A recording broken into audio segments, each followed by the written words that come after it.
Hindi dapat siya nandun. Hindi dapat siya nasa isang sulok ng hardin, malayo sa ingay at liwanag ng bulwagan. Habang ang mata niya ay nakatitik sa isang larawan sa kanyang cellphone.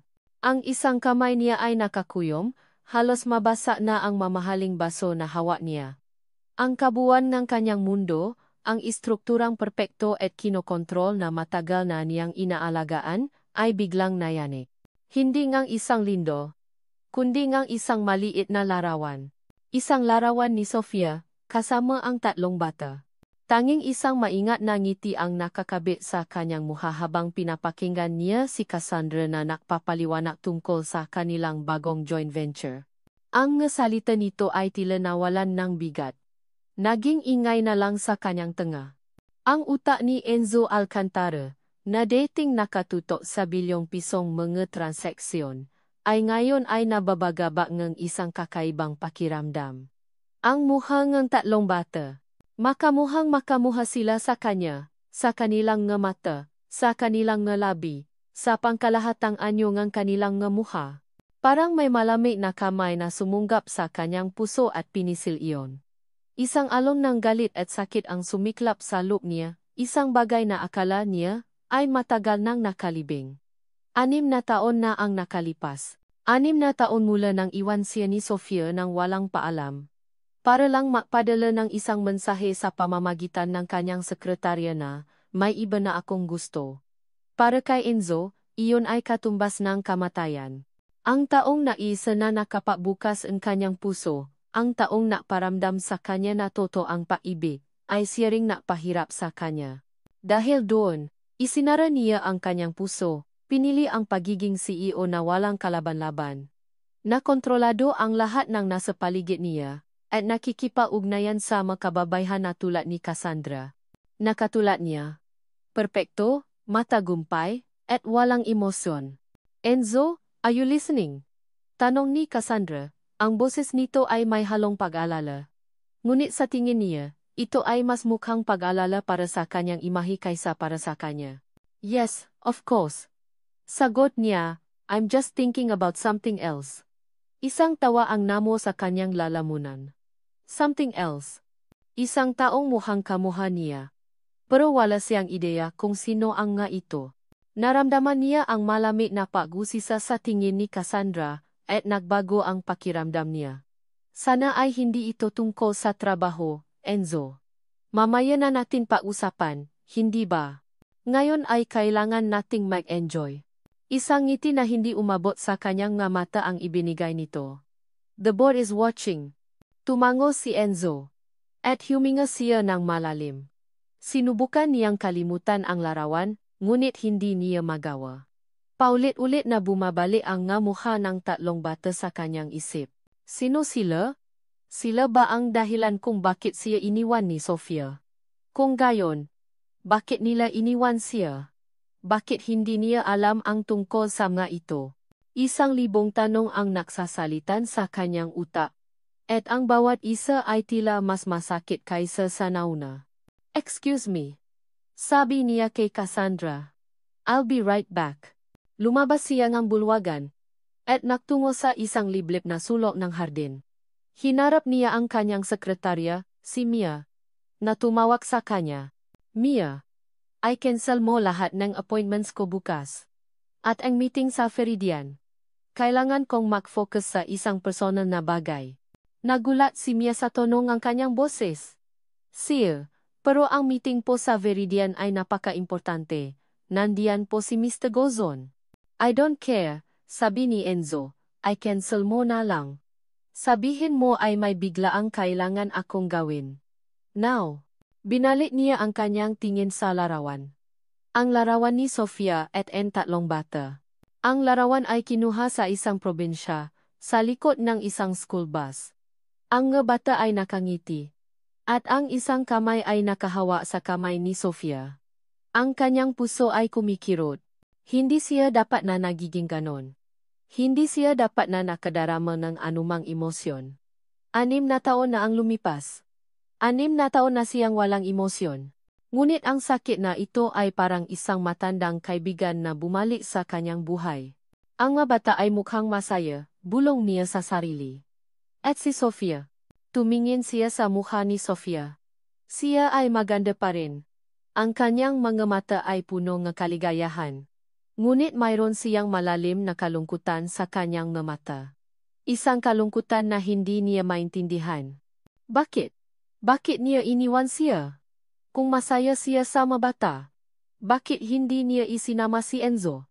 Isang malaking misteryo ang kanyang buhay. At siya ay determinado na alamin ang lahat. Pagkatapos niyang makipausap sa sekretarya niya, nagdesisyon siyang pumunta sa Tagaytay. Ang Tagaytay ay isang probinsya na malapit sa Manila, na kilala sa kanyang magandang tanawin at malamig na klima. Alam niya na si Sofia ay naroon, sa kanyang larawan, sa kanyang isipan. Hindi siya maaring magpatuloy na mabuhay nang hindi nalalaman ang katotohanan. Ilang oras ang lumipas. Ang gabi ay bumaba. At ang mga ilaw ay naging mas maliwanag sa kabisera. Ngunit si Enzo ay hindi na nakatingin sa mga ilaw. Nakatingin siya sa isang maliit na bahay, sa isang maliit na eskinita sa Tagaytay. Ang bahay ay may kulay berde na pintuan at kulay puti na pader. Ang mabulaklak ay nakatanim sa hardin. Ang bahay ay simple at tahimik. Ngunit ang puso niya ay hindi simple o tahimik. Nandun si Sofia. May suot siyang simpleng puting damit at nakatali ang kanyang buhok sa isang buntot. Ang kanyang nga mata ay nakangiti, at ang kanyang nga labi ay nakangiti. Ang tatlong bata ay nasa tabi niya, nakahawak sa kanyang kamay.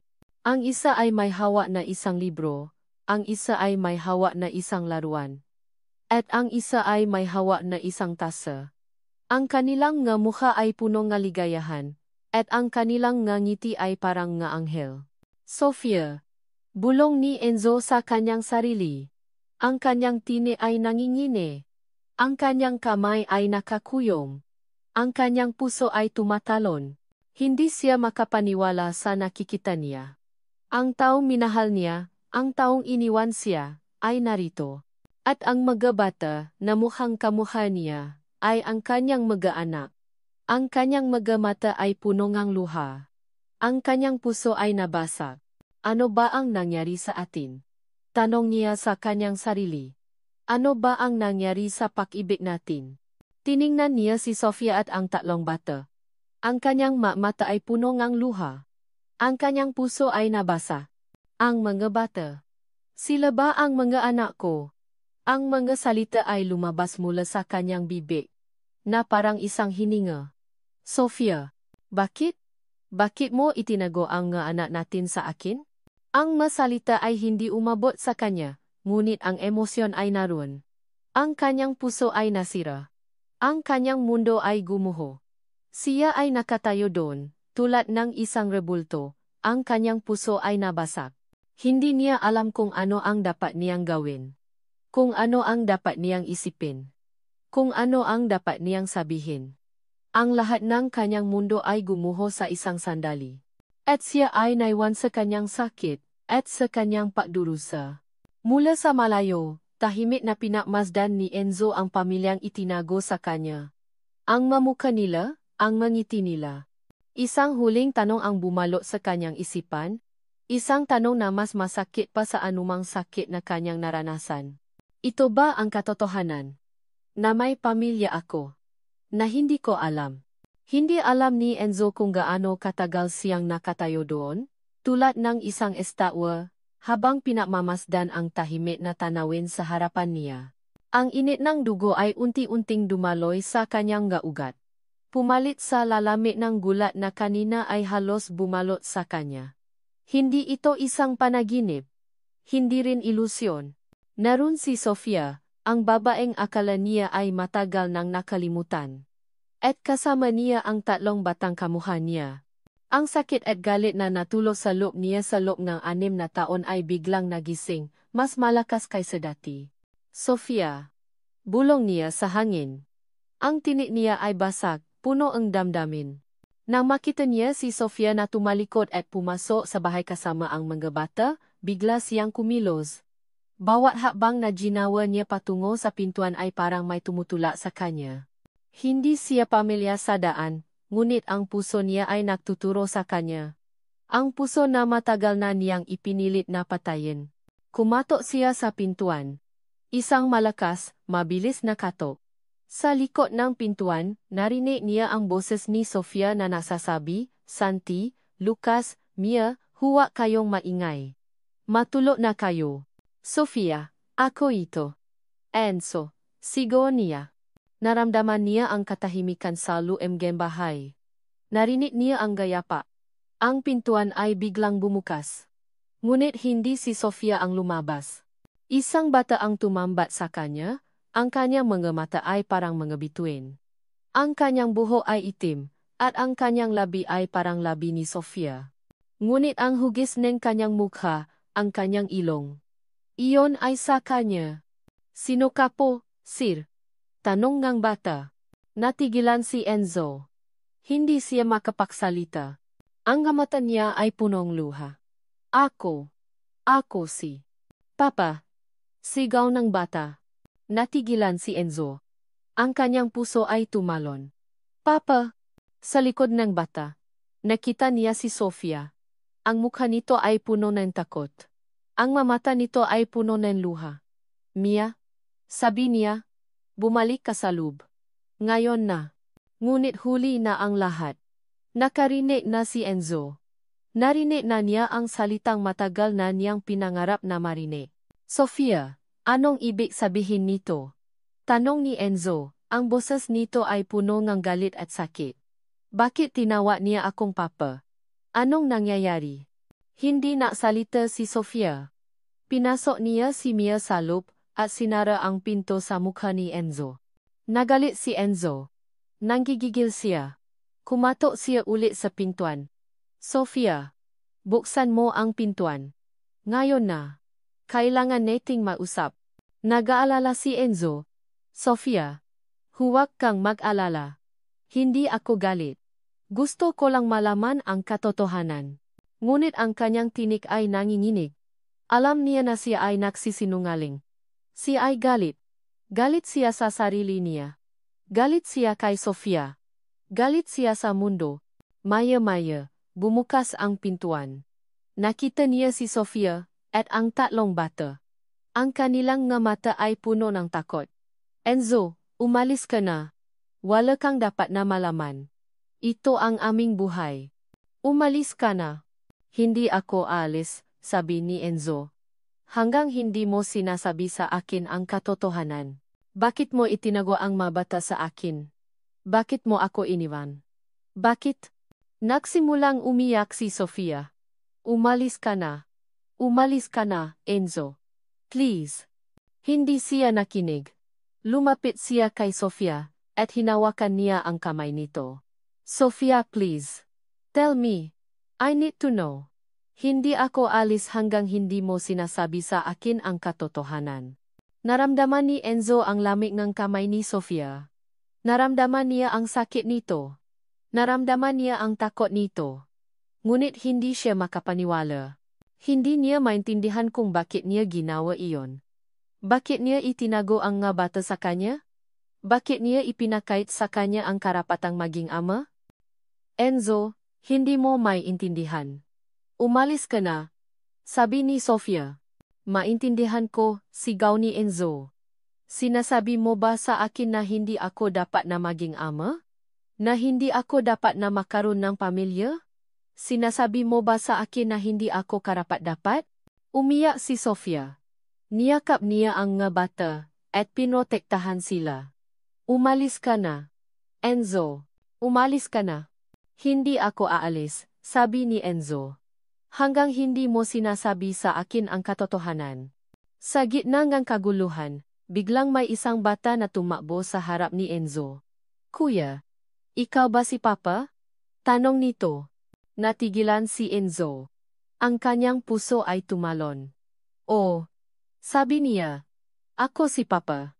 Niyakap niya ang bata. Ang bata ay may mukha na kamukha niya. Ang nga mata ay kamukha ng nga mata niya. "Papa," bulong ng bata. Ang pag-ibig na matagal na niyang ipinilit na patayin ay biglang sumiklab. Ang sakit at galit na nasa loob niya ay nawala. Ang kanyang puso ay nabasak. Ngunit hindi na dahil sa galit, kundi dahil sa pag-ibig. Ang pag-ibig na matagal na niyang hinahanap. Sofia, anong nangyayari dito?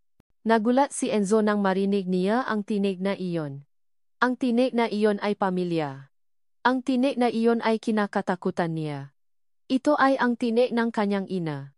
Parang isang kidlat sa kalagitnaan gabi. Ang boses ni Doña Elena Alcantara ay gumising kay Sofia mula sa bangungot na matagal na niyang kinalimutan. Ang sakit ng nakaraan, na matagal nang inilibing sa ilalim ng ngiti at pagmamahal niya sa mga anak, ay biglang lumitaw. Ang bawat salita ni Enzo ay parang isang patalim na sumasaksak sa puso ni Sofia. Bakit mo ako iniwan? Bakit mo itinago ang mga anak natin sa akin? Ang nga bata ay nakatayo sa likod niya. Ang kanilang nga mata ay puno ng takot. Ang boses ni Enzo ay puno ng sakit at galit. Nag-alala si Sofia. Ang kanyang puso ay nabasak, hindi dahil sa sakit na nararamdaman niya, kundi dahil sa sakit na nararamdaman niya para sa mga anak niya. Hindi niya maaring hayaan na ang sakit na ito ay maapektuhan ang mga bata. Enzo, umalis ka na. Huwag mo nang istorbohin ang mga bata. Wala kang dapat na malaman. Ito ang aming buhay. Ang boses ni Sofia ay puno ng galit, hindi sa kanya, kundi sa sarili niya. Sofia, anong nangyayari dito? Ang boses ni Doña Elena ay parang isang kidlat. Natigilan si Sofia. Ang kanyang buong katawan ay nanginginig. Nakita niya si Doña Elena na nakatayo sa likod ni Enzo, ang mukha nito ay punong galit at pagtataka. Ang kanyang mamata ay parang apoy, at ang kanyang labi ay nakatikom. Ang kanyang puso ay tumalon. Umalis na po kayo, ma'am, sabi ni Sofia, ang boses nito ay nanginginig. Wala po kayong dapat na malaman. Huwag mo akong tawaging ma'am, sigaw ni Doña Elena. Ikaw ang natulak kay Enzo sa Tagaytay. Ikaw ang dahilan kung bakit siya nandito. Wala akong ginagawa, sigaw ni Sofia. Umalis na kayo. Umiyak si Sofia. Niyakap niya ang bata. At pinrotektahan sila. Ang bata ay takot. Ang mata nila ay puno ng luha.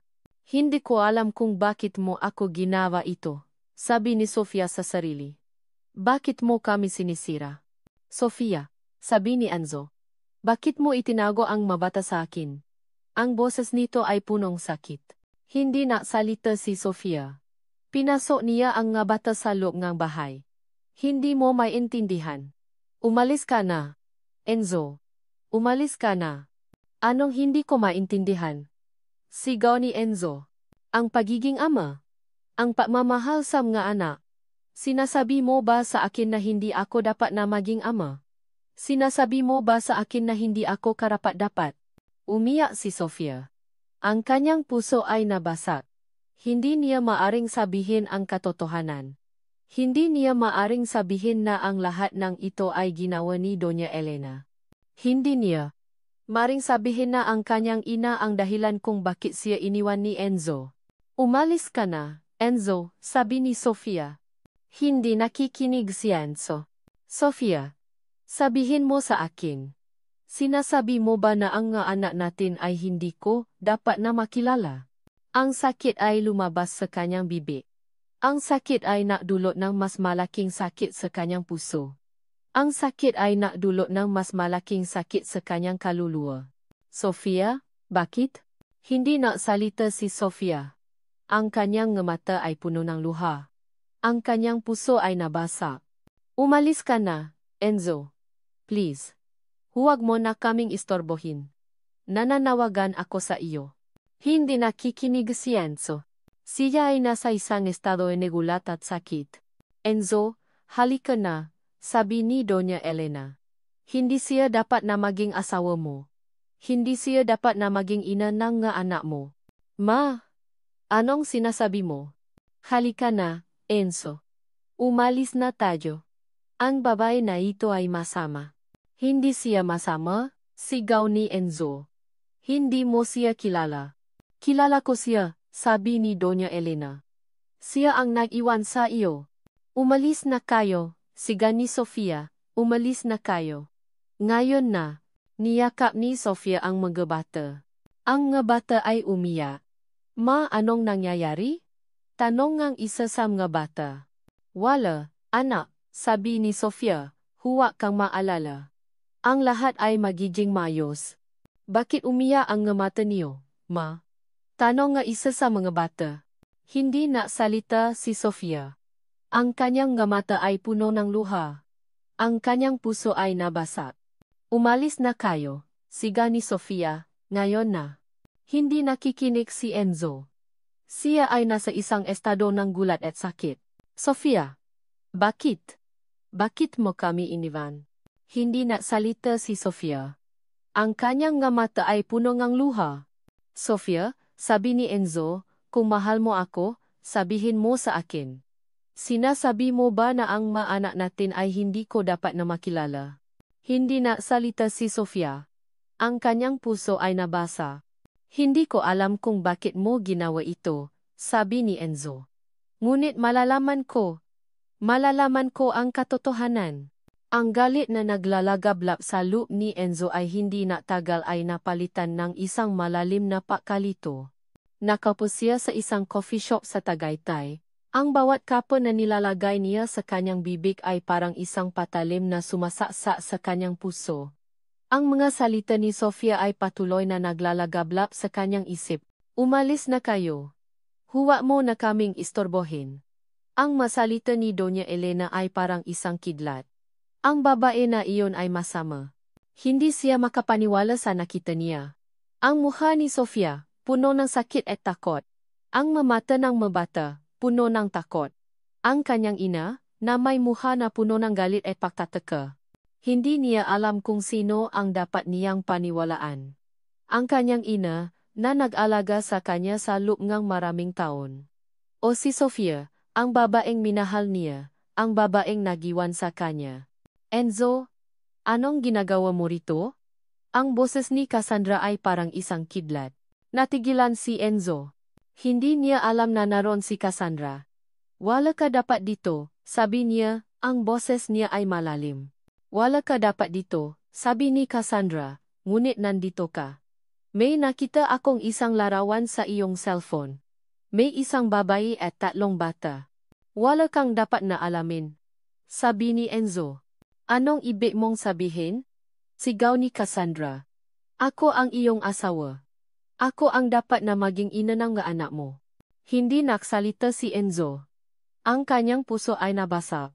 Enzo, sabi ni Cassandra, sabihin mo sa akin. Sinasabi mo ba na ang mabata ay ang iyong maanak?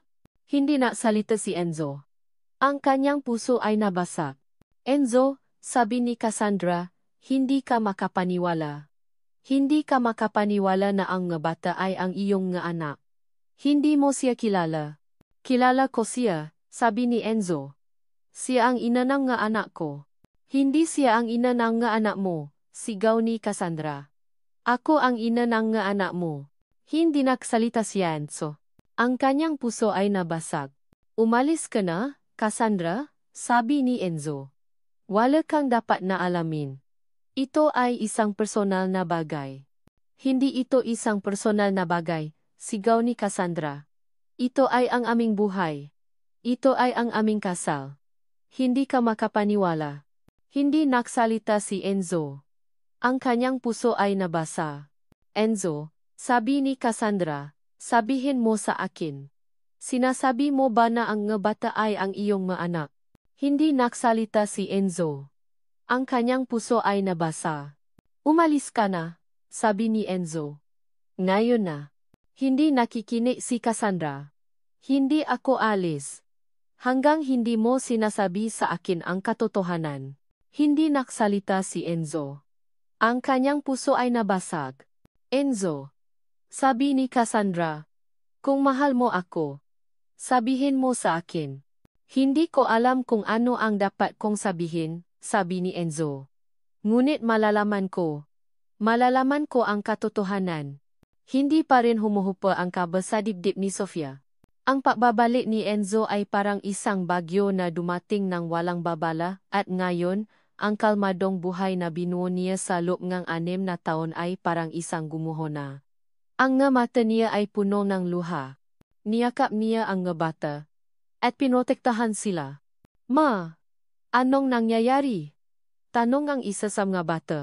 Wala, anak, sabi ni Sofia. Huwag kang mag-alala. Ang lahat ay magiging mayos. Bakit umiyak ang mga mata niyo, ma? Tanong ang isa sa mga bata. Hindi nagsalita si Sofia. Ang kanyang puso ay nabasaw. Ma, sabing isa sa mga bata may tumawag sa inyo. Natigilan si Sofia. Ang kanyang puso ay tumalon. Sino? Si Ma'am Cassandra po, sabing bata. Natigilan si Sofia. Ang kanyang buong katawan ay nangingini. Ano ang gusto niyang gawin? Tanong ni Sofia. Wala po, sabing bata. Gusto lang niya po na mag-usap kayo. Okay, sabi ni Sofia. Salamat, anak. Ang makamay ni Sofia ay nangingini. Bawat tawa sa telepono ay parang isang patalim na sumasaksa sa kanyang puso. Ang sakit ng nakaraan ay biglang lumitaw. Ang mga salita ni Doña Elena ay patuloy na naglalagablap sa kanyang isip. Umalis ka na. Huwag mo na kaming istorbohin. Hello? Ma'am. Sabi ni Sofia. Umalis ka na? Sabi ni Cassandra. Ngayon na. Wala kang dapat na maging asawa ni Enzo. Ikaw ang dahilan kung bakit siya nagdurusa. Hindi ako ang dahilan. Sigaw ni Sofia. Hindi mo siya kilala. Hindi mo ako kilala. Kilala kita, sabi ni Cassandra. Ikaw ang nag-iwan sa kanya. Ikaw ang nagtulak sa kanya sa sakit. Umalis ka na. Sigaw ni Sofia. Ngayon na. Wala kang dapat na alamin? Ito ay isang personal na bagay. Hindi nakikinig si Cassandra. Hindi ako alis. Hanggang hindi mo sinasabi sa akin ang katotohanan. Hindi nagsalita si Sofia. Ang kanyang puso ay nabasap. Hindi ko alam kung bakit mo ginawa ito, sabi ni Cassandra. Ngunit malalaman ko. Malalaman ko ang katotohanan. Umalis ka na, sigaw ni Sofia.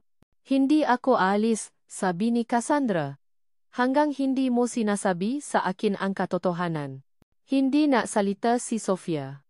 Ang kanyang puso ay nabasap. Umalis ko no, Cassandra, sabi ni Enzo. Natigilan si Sofia. Ang kanyang puso ay tumalon. Enzo, bulong niya. Nakita niya si Enzo na nakatayo sa likod ni Cassandra, ang mukha nito ay punong galit. Ang mata nito ay parang apoy, at ang kanyang galabi ay nakatikom. Enzo, anong ginagawa mo rito? Tanong ni Cassandra. Wala kang dapat na mag-usap sa kanya, sabi ni Enzo. Umalis ka na. Hindi ako alis, sigaw ni Cassandra. Ako ang asawa mo. Ako ang dapat na maging ina ng mga anak mo. Umalis ka na, sigaw ni Enzo. Ngayon na. Hindi nakikinig si Cassandra. Hindi ako alis. Hanggang hindi mo sinasabi sa akin ang katotohanan. Umalis ka na, sigaw ni Enzo. Ngayon na. Hindi nakikinig si Cassandra. Hindi ako alis. Hanggang hindi mo sinasabi sa akin ang katotohanan. Cassandra. Umalis ka na, sigaw ni Enzo. Wala kang dapat na alamin. Ito ay isang personal na bagay. Hindi ito isang personal na bagay, sigaw ni Cassandra. Ito ay ang aming buhay. Ito ay ang aming kasal. Hindi nagsalita si Enzo. Ang kanyang puso ay nabasak. Cassandra, umalis ka na. Sigaw ni Enzo. Ngayon na. Umalis si Cassandra. Ngunit ang kanyang mukha ay puno ng galit at pagtataka. Sofia, sabi ni Enzo. Bakit mo itinago ang mga bata sa akin? Ang boses nito ay punong sakit. Hindi nagsalita si Sofia. Ang kanyang puso ay nabasak. Sofia, sabi ni Enzo, bakit mo kami iniwan? Hindi nagsalita si Sofia. Ang kanyang puso ay nabasak. Sofia, sabi ni Enzo, sabihin mo sa akin. Sinasabi mo ba na ang maanak natin ay hindi ko dapat na makilala? Hindi nagsalita si Sofia. Ang kanyang puso ay nabasak. Hindi ko alam kung bakit mo ginawa ito, sabi ni Enzo. Ngunit malalaman ko. Malalaman ko ang katotohanan. Naiwan si Enzo at Sofia na mag-isa sa harap ng maliit na bahay, habang ang huling anino ni Cassandra ay naglaho sa dilim ng kalsada. Ang tahimik na Tagaytay ay biglang naging saksi ng isang napakalami na pag-usap. Isang sandali na tila huminto ang mundo. Ang mata ni Enzo ay nakatingin kay Sofia, puno ng pakalito, sakit, at isang matinding pangangailangan na malaman ang katotohanan. Sofia. Ang boses niya ay malalim at tila hinahabol ng hininga. Nagmamakaawa ako. Sabihin mo sa akin. Ang nga bata. Ang nga anak ko ba sila? Ang nga mata ni Sofia ay puno ng luha. Niyakap niya ang sarili, na para bang naghahanap ng panangga sa lamig at sakit. Hindi mo dapat malaman, bulong niya. Mabuti nang hindi mo alam. Mabuti? Ang boses ni Enzo ay tumas. Punong galit. Mabuti na hindi ko alam na mayroon akong pamilya. Mabuti na sa loob ng 6 na taon. Nabuhay ako sa paniniwala na iniwan mo ako. Habang pinapalaki mo ang nga anak natin ng maisa. Huwag mo akong lokohin, Sofia. Ang mga kamay ni Enzo ay nanginginig sa galit. Humagbang siya palapit kay Sofia. Ngunit umatras ito. Hindi mo naiintindihan, Enzo, sabi niya, umiyak. Ginawa ko ito para protektahan ka. Para sa pamilya mo.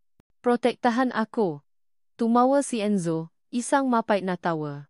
Protektahan ako sa ano? Sa sarili kong nga anak. Ano ba talaga ang nangyari? Bakit mo ako iniwan? Anong kinalaman ng pamilya ko dito? Ang maluha ay patuloy na dumaloy sa mukha ni Sofia. Siya ay umiling, na para bang hindi niya kayang sabihin ang totoo. Hindi ko kayang sabihin. Sabi niya. Hindi ko kayang masira ang pamilya mo. Ang masalita na iyon ay tumusok sa puso ni Enzo. Pamilya ko. Ang pamilya ko. Ang ina ko. May kinalaman ba ang ina ko dito? Natigilan si Sofia. Ang kanyang mukha ay puno ng takot. Ang kanyang mata ay nagpapakita ng isang malaking lihim na matagal na niyang itinago. Anong ibig sabihin ng mamata mo? Sigaw ni Enzo. Sabihin mo sa akin ang totoo. May kinalaman ba ang ina ko sa pag-alis mo? Hindi nagsalita si Sofia. Sa halip, pumasok siya sa bahay. Bumalik siya, may hawak siyang isang sobra. Ibinigay niya ito kay Enzo. Ang sobra ay luma. Tila matagal nang itinago. Binuksan ni Enzo ang sobra. Ang kanyang puso ay tumalon. Sa loob ng sobra ay may isang tumpok ng pera. At isang sulat. Binasa niya ang sulat. Ang kanyang nga mata ay punong luha. Ang sulat ay galing sa ina niya, na nag-aalok kay Sofia ng pera para iwan siya. Ang sulat ay napapaliwanag na si Enzo ay nakakaroon ng isang mas magandang kinabukasan sa isang babaeng mayaman at may kapangyarihan. Ang mundo ni Enzo ay gumuho. Ang magkamay niya ay nanginginig. Ang kanyang puso ay nabasa. Ang lahat ng kanyang paniniwala ay nabura. Ang kanyang ina, ang taong minahal niya, ang taong pinakakatiwalaan niya, ay ang dahilan ng kanyang sakit. Bakit? Bulong niya. Bakit ginawa ito ng ina ko? Umiyak si Sofia. Niyakap niya ang sarili. Sinabi niya na masaya ka sa iba. Sinabi niya na kailangan mong maging malaya. Sinabi niya na kailangan mong maasawa ng isang babae na mapapalaki sa iyo. Sabi niya na hindi mo dapat malaman ang nga bata. Sabi niya na ang nga bata ay ang dahilan kung bakit ka nasasaktan. Amusa. Hindi nakikinig si Enzo. Ang kanyang uta ay puno nga tanong. Bakit ginawa ito ngang ina ko? Bakit hindi niya ako pinakakatiwalaan? Bakit niya ako niloko? Bakit niya ako iniwan? Sofia. Sabi niya. Ang kanyang boses ay puno ang sakit. Umalis ka na, Enzo, sabi ni Sofia. Umalis ka na. Huwag mo nang istobohin ang nga bata. Wala kang dapat na alamin. Ito ang aming buhay. Hindi ako alis, sabi ni Enzo. Hanggang hindi mo sinasabi sa akin ang katotohanan. Hindi nagsalita si Sofia. Ang kanyang puso ay nabasa. Ang kanyang kamay ay nanginginig. Ang kanyang puso ay nabasag. Ang kanyang buong katawan ay nanginginig. Ang lahat ng kanyang paniniwala ay nabura. Ang kanyang mundo ay gumuho. Nagsimula siyang umalis. Ngunit sa likod ng kanyang isipan, naroon ang isang huling tanong. Ma, anong ginawa mo?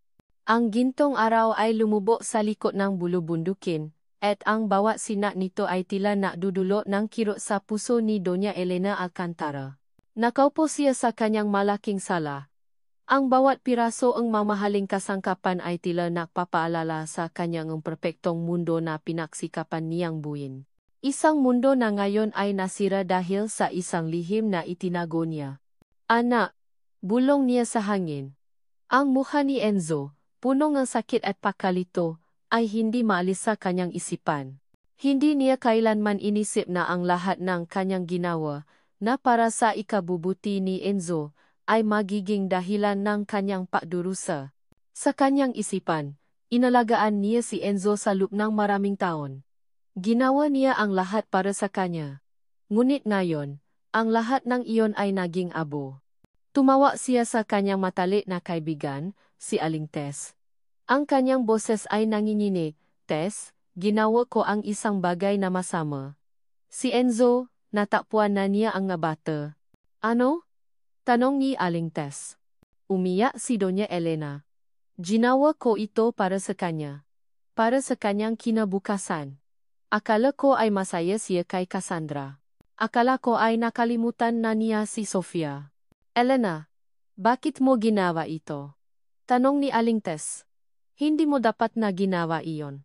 Ginawa ko ito para sa kanya, sigaw ni Doña Elena. Para sa kanya. Bakit mo ako sinisisi? Hindi mo siya kilala. Hindi mo ako kilala. Kilala kita, Elena, sabi ni Aling Tess. Ngunit ang paibig ay hindi dapat na maging isang sakit. Ang paibig ay dapat na maging isang lunas. Hindi mo siya dapat nasaktan. Hindi nagsalita si Doña Elena. Ang kanyang puso ay nabasa. Ang nasalita ni Aling Tess ay parang isang patalim na sumasaksak sa kanyang puso. Nasimulang gumuho ang mundo niya. Ang maalaala ay bumalik sa kanya. 6 na taon na ang nakalipas. Si Sofia, buntis, ay nasa kanyang harapan. Ma'am, huwag po kayong maalala. Sabi ni Sofia. Alagaan ko po ang nga anak namin. Hindi po kayo dapat na maalala. Huwag mong sabihin na anak namin, sigaw ni Doña Elena. Hindi ka niya dapat na maging asawa. Mayaman siya. May kapangyarihan siya. Meron siyang kinabukasan. Ngunit mahal po namin ang isa't isa. Sabi ni Sofia. Ang pag-ibig ay hindi sapat, sabi ni Doña Elena. Kailangan mong pera. Kailangan mong kapangyarihan. Kailangan mong pangalan. Hindi mo siya dapat napigilan sa kanyang kinabukasan.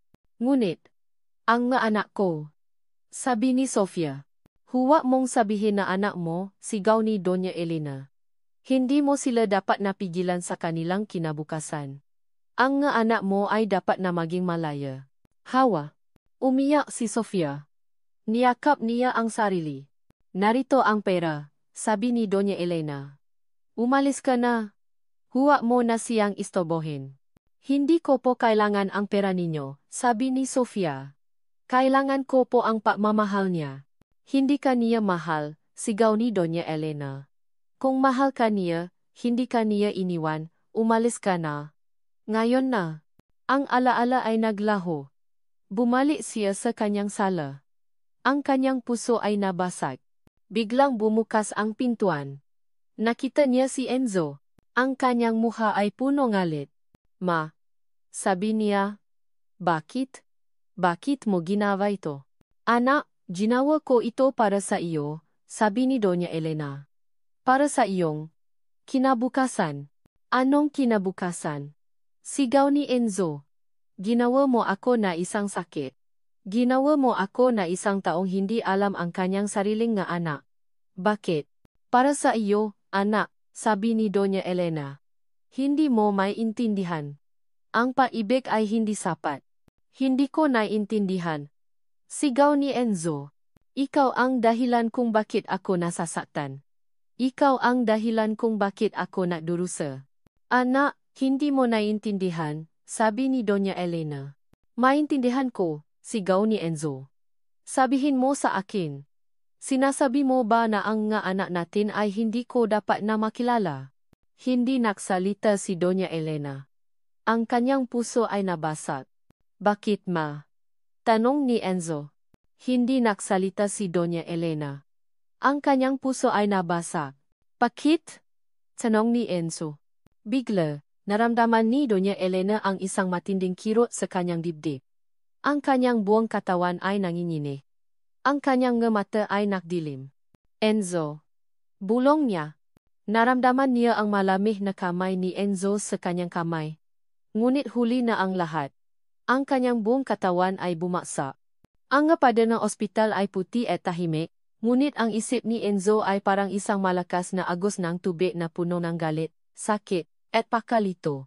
Nakatayo siya sa tabi ng hospital bed, habang pinagmamasdan niya ang kanyang ina, si Doña Elena, na tahimik na natutulog.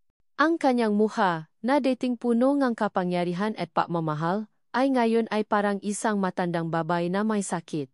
Anak. Bulong niya. Hindi siya nakapasalita. Ang kanyang puso ay nabasa. Ang salita ni Sofia ay patuloy na naglalagablap sa kanyang isip. Umalis ka na. Huwag mo na kaming istorbohin. Ang salita ni Doña Elena ay parang isang kidlat.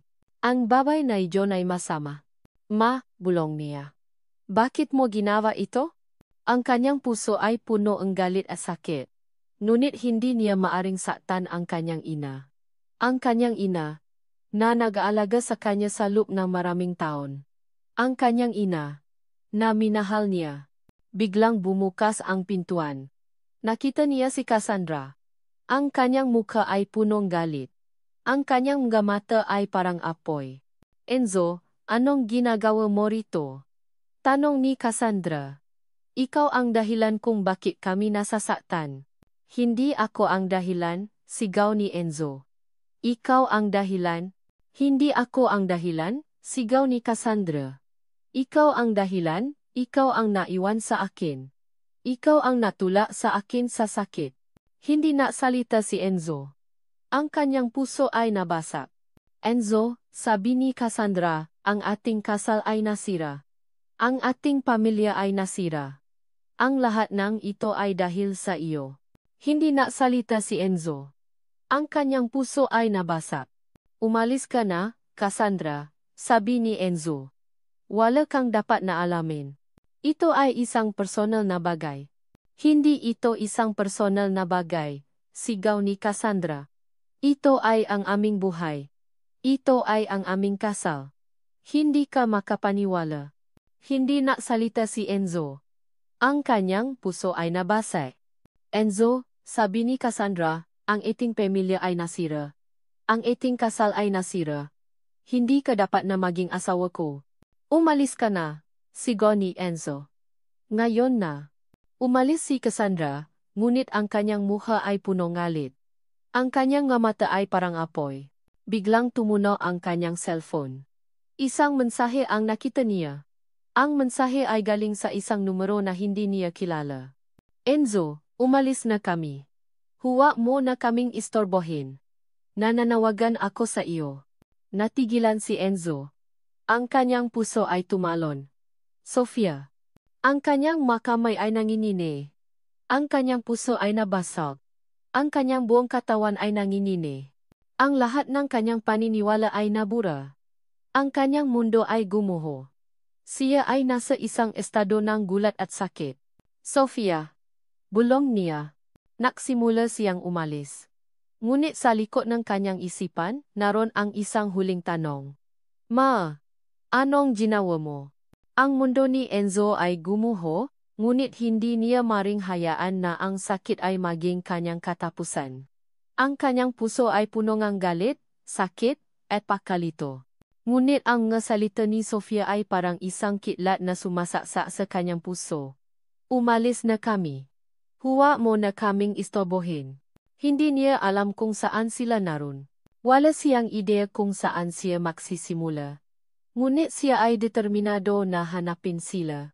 Ang kanyang puso ay punong kaasa. Ang nga bata. Sila ay ang aking mga anak. Bulong niya sa sarili.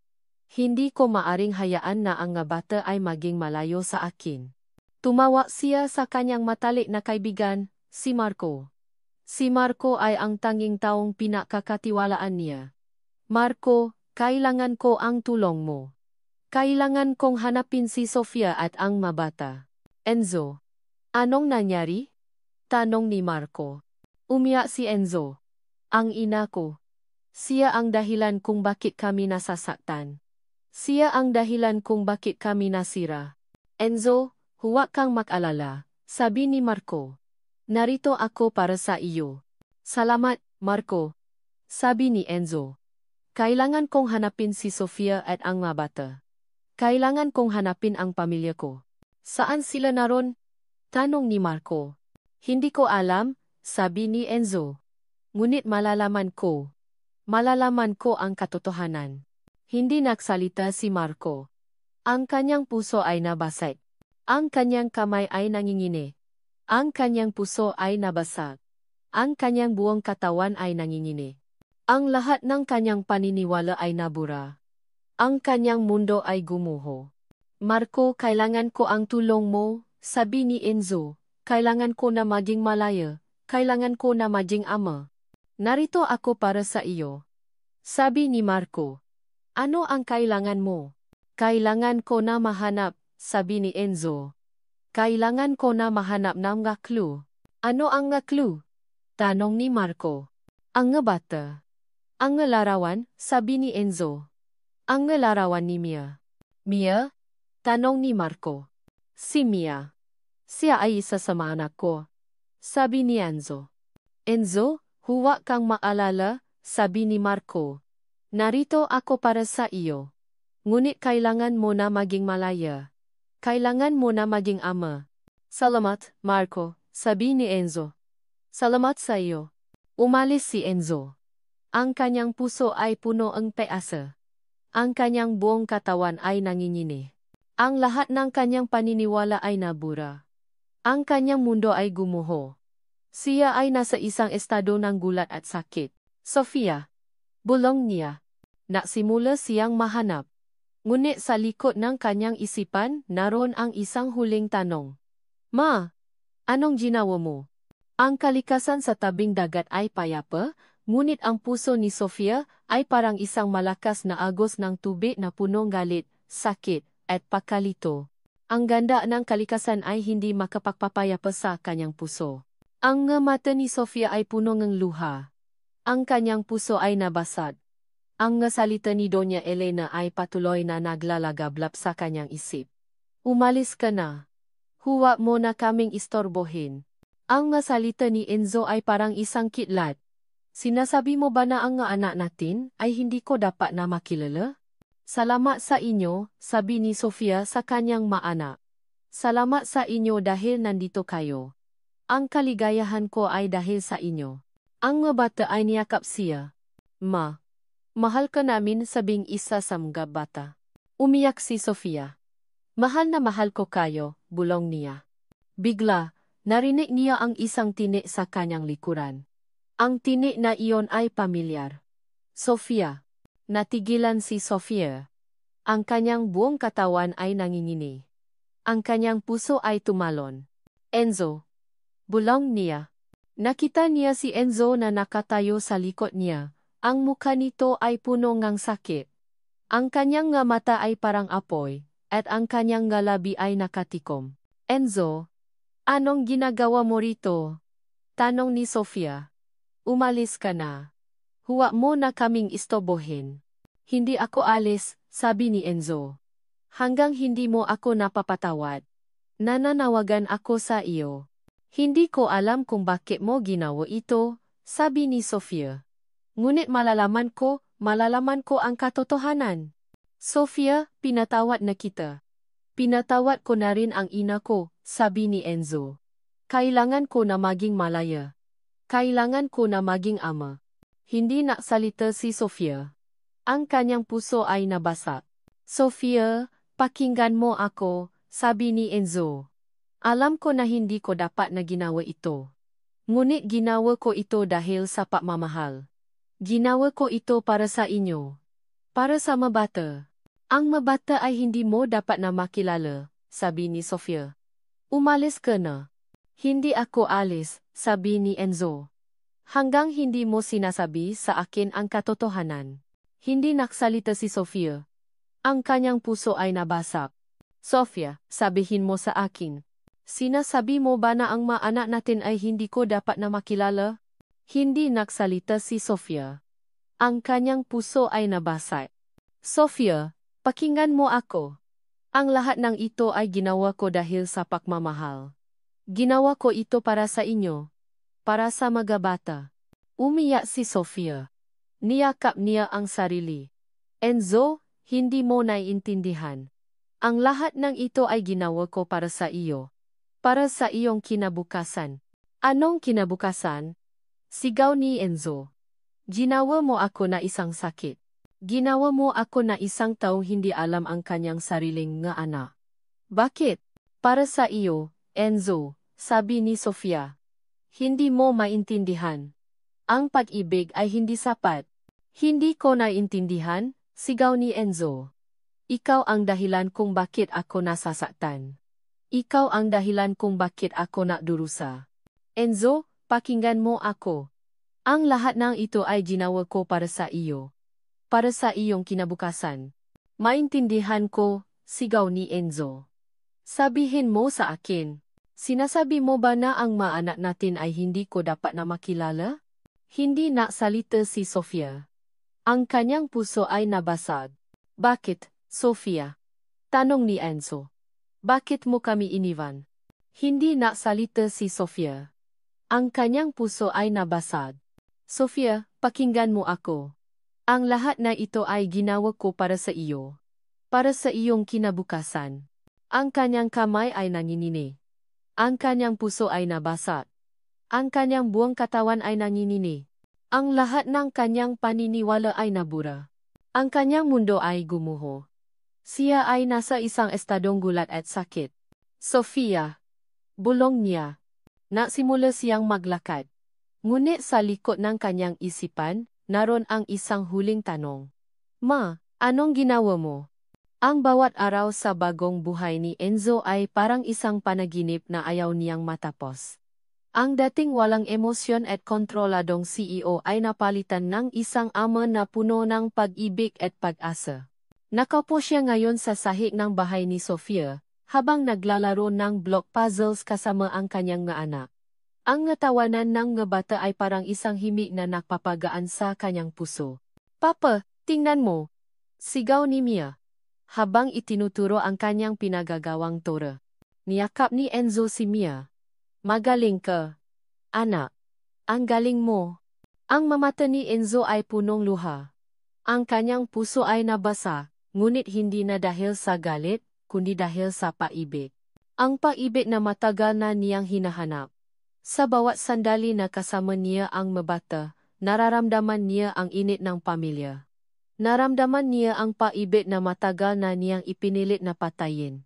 Sofia. Sabi ni Enzo. Habang nakatingin siya kay Sofia na naghahanda ng tanghalian. Salamat sa iyo. Kung wala ka, hindi ko sana mararanasan ang lahat ng ito. Ngumiti si Sofia. Ang kanyang mukha, na dating puno ng sakit at takot, ay ngayon ay puno ng kaligayahan. Enzo, ang kaligayahan ko ay dahil sa iyo. Salamat sa iyo dahil nandito ka. Ang kanyang kamay ay nangingini. Ang kanyang puso ay nabasa. Ngunit hindi na dahil sa sakit, kundi dahil sa pag-ibig. Ma, gusto mo bang maglaro? Tanong ng isa sa mga bata kay Sofia. Ngumiti si Sofia. Niyakap niya ang nga bata. Oh, anak. Sige. Nang hapunan, sinabi ni Enzo sa mga bata. Bukas, dadalhin ko kayo sa isang lugar na gusto niyo makita. Gusto niyo bang makilala ang lola ninyo? Nataka ang nga bata. Sino po si lola, papa? Tanong ni Mia. Ang lola ninyo. Ang ina ko? Sabi ni Enzo. Ang lola ninyo ay isang taong nagdurusa. At kailangan niyang ng pagmamahal. At kailangan niyang makilala kayo. Kinabukasan, dinala ni Enzo ang mabata sa ospital. Ang mabata ay takot, ngunit ang mamata ni Enzo ay puno nga paasa. Niyakap niya ang nga bata. Huwag kayong matakot. Ang lola ninyo ay isang mabait na tao. Mahal niya kayo. Nang makita ni Doña Elena ang mga bata, ang kanyang mga mata ay puno ng luha. Mga anak ko, bulong niya. Niyakap niya ang mga bata. Salamat sa inyo dahil nandito kayo. Salamat sa inyo dahil binigyan niyo ako ng pag-asa. Salamat sa inyo dahil pinatawad niyo ako. Ang mga bata ay niyakap siya. Mahal ka namin, Lola. Sabing isa sa mga bata. Umiyak si Doña Elena. Mahal na mahal ko kayo, bulong niya. Nang gabi, ang buong pamilya ay nakasama-sama sa isang hapunan sa bahay. Si Enzo, Sofia, ang mga bata, at si Doña Elena.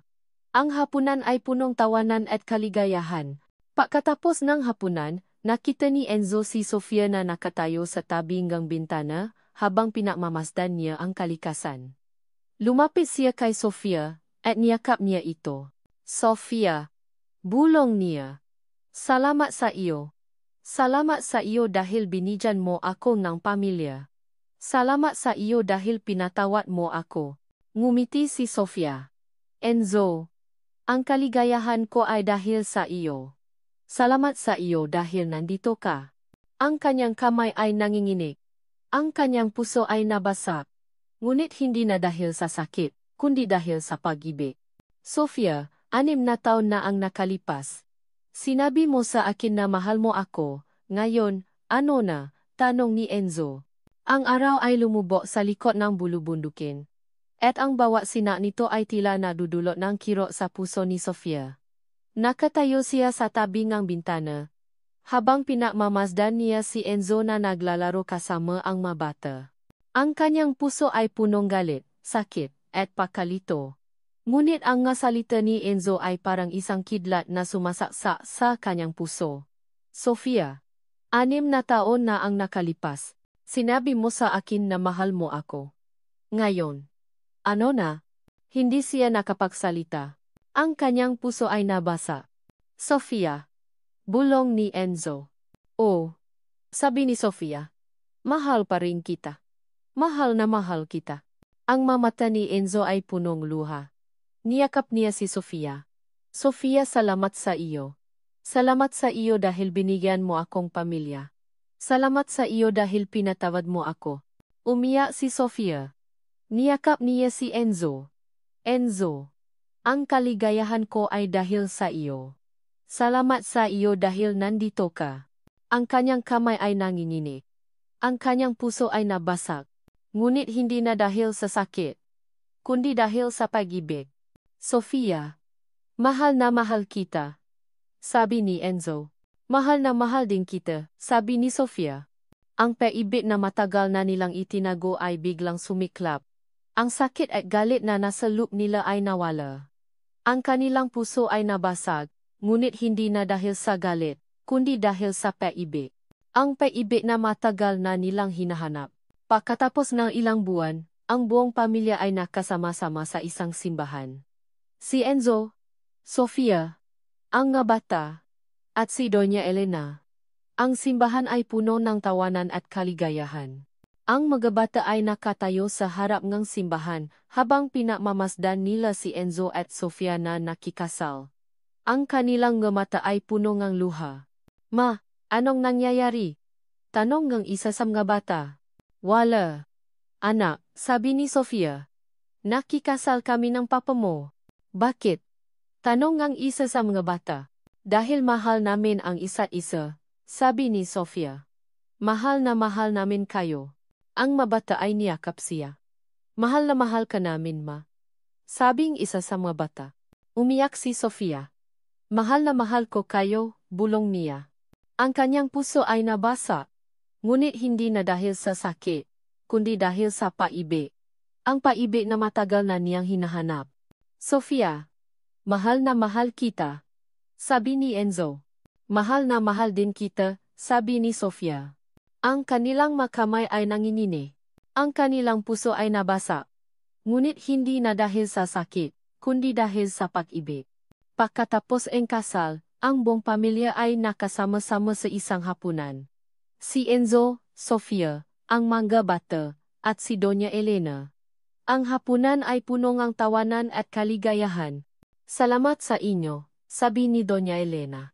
Salamat sa inyo dahil binigyan niyo ako ng pag-asa. Salamat sa inyo dahil pinatawad niyo ako. Umiyak si Sofia. Niyakap niya si Doña Elena. Mahal ka namin, Lola, sabi ni isa sa mga bata. Umiyak si Doña Elena. Mahal na mahal ko kayo, bulong niya. Ang lahat ay nakasama-sama. Ang lahat ay masaya. Ang lahat ay punong ng pag-ibig. Ito ay hindi ang katapusan, sabi ni Sofia. Ito ay ang simula ng isang bagong kabanata. Ito ay ang simula ng isang bagong buhay. Ito ay ang simula ng isang bagong pag-ibig. At dito nagtatapos ang kwento ni na Enzo at Sofia.